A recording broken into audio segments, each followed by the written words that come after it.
Ladies and gentlemen, welcome to Flavor of the Week, brought to you by Rack and Helen's. Visit Rack and Helen's Bar and Grill in New Haven or Rack and Helen's Social House in Fort Wayne.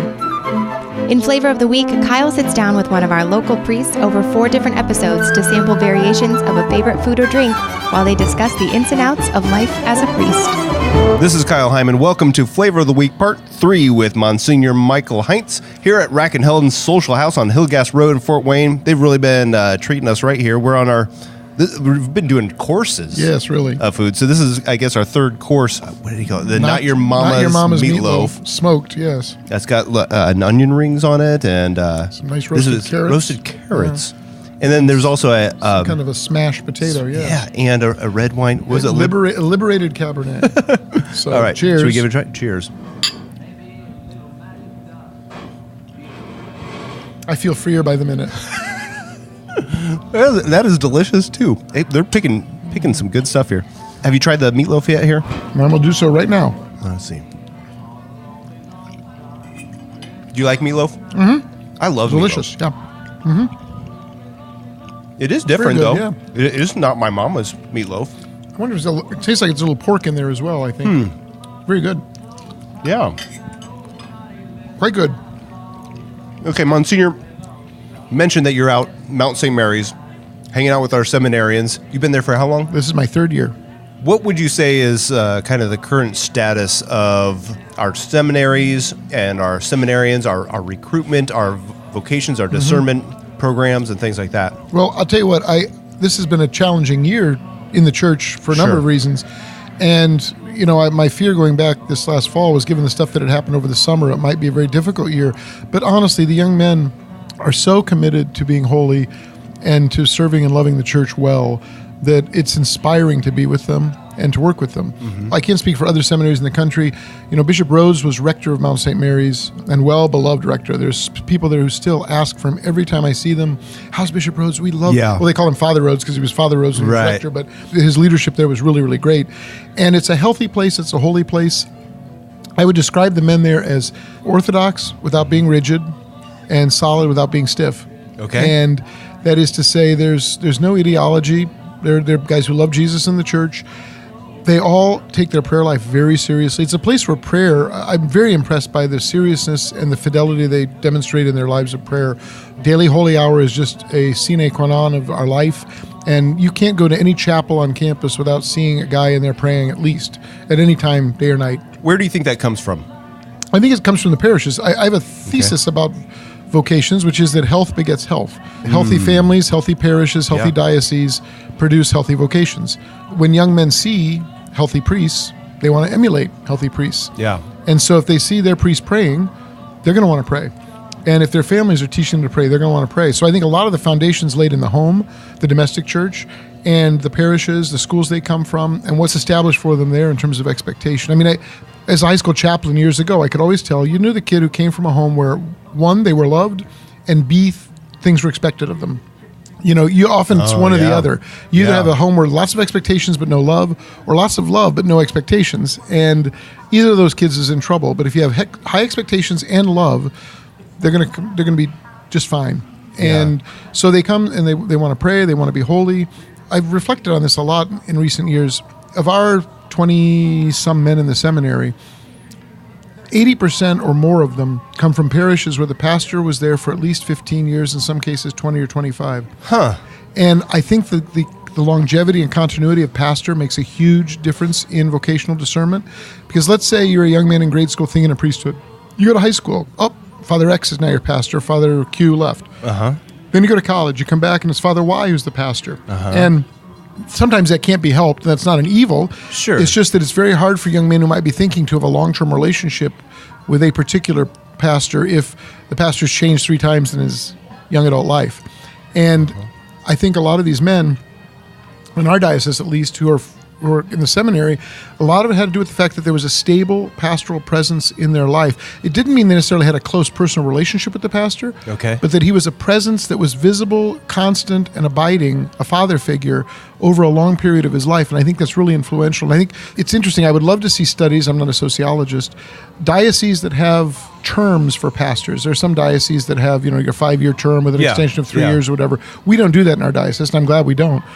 But for those parishes that have that, I would be willing to bet that there's a relationship between the lower number of vocations and the term thing. That's just my own theory, and I have no data to back it up. I would love someone to prove me wrong and say, well, the data doesn't show that. But it seems to me that when there's a constant turnover of pastor, it's harder for men who are considering priesthood to articulate it and work through it with someone.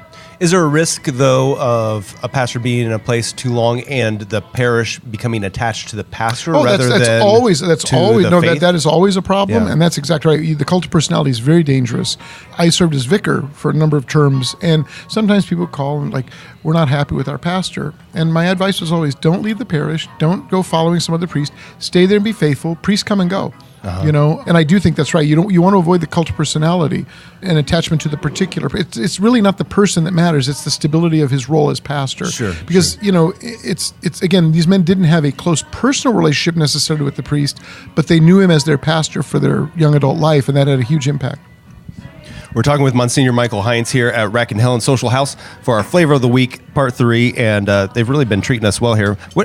These roasted carrots are really good, too. They're very good, yes. I've just been impressed with everything here so far. Quite good.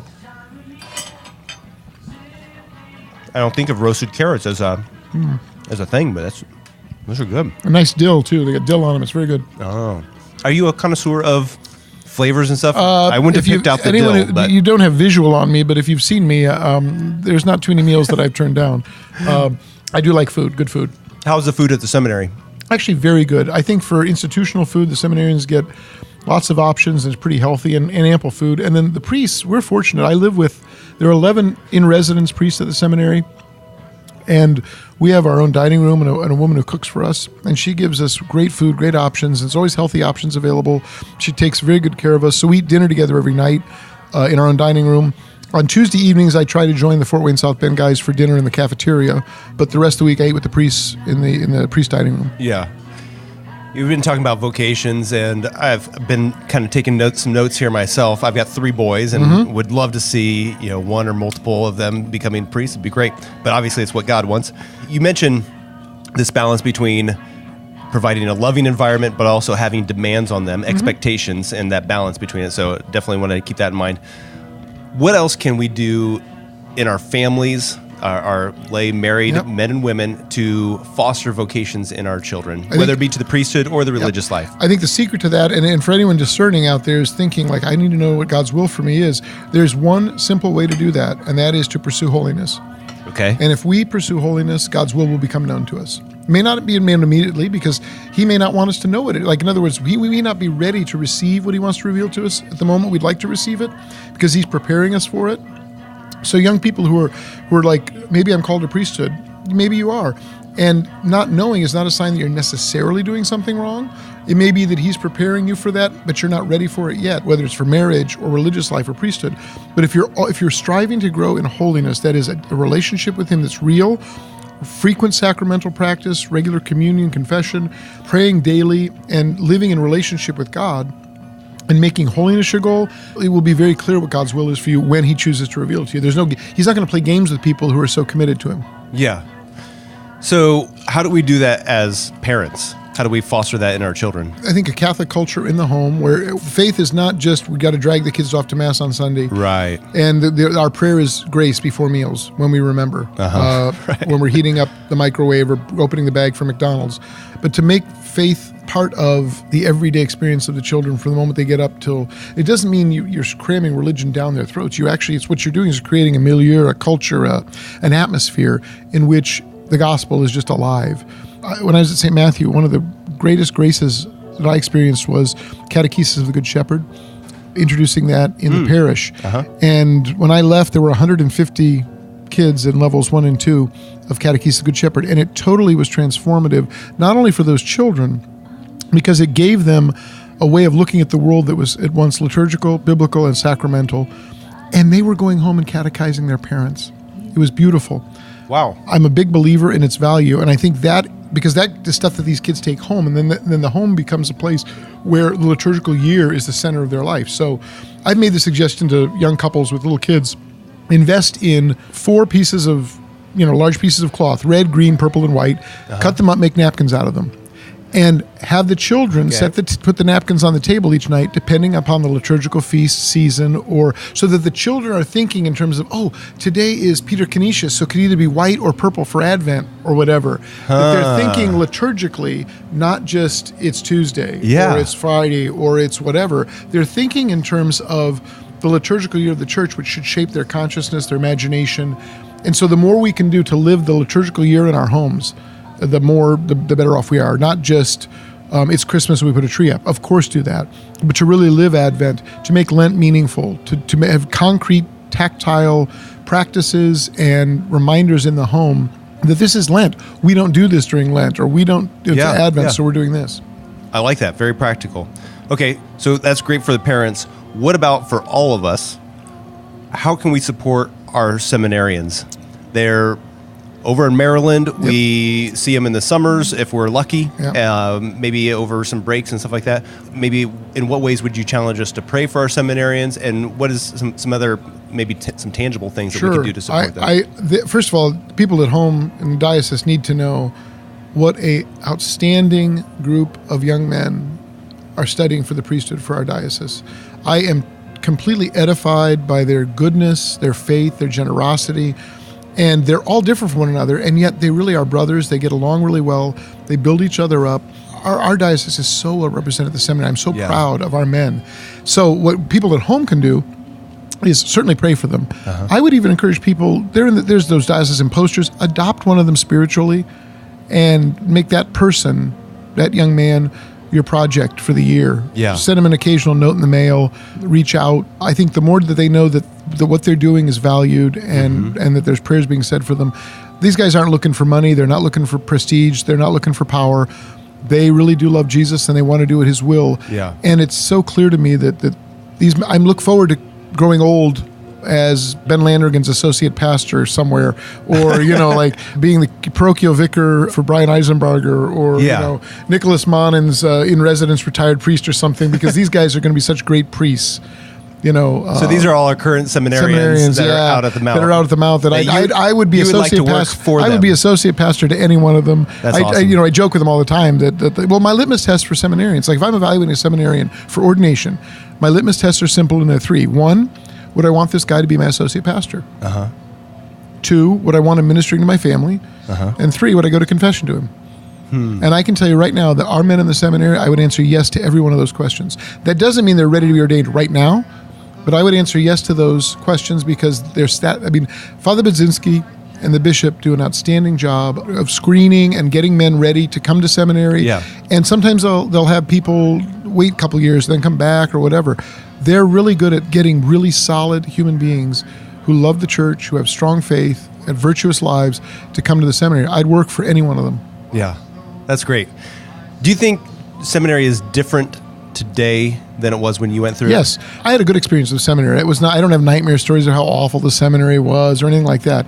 But it's much better today, and it's principally the result of John Paul II's Pastoris Dabo Vobis, which was a post-synodal exhortation written in 92, which totally revamped the way seminary formation is looked at. And because of that, it introduced the category of human formation to seminary work, which didn't exist when I was a seminarian. So that, grace, as St. Thomas teaches us, builds on nature. If nature has issues, grace can't work where there are issues. Grace isn't magic. It works on nature. It doesn't replace it. And so human formation focuses on all those natural capacities, tendencies, traits, abilities, hones them, prunes them, removes them, adds them, so that grace can most effectively work in the life of this man. We didn't have that when I was a seminarian. We had a spiritual director we went to confession to, and we had a faculty advisor who helped us pick classes, and that was it.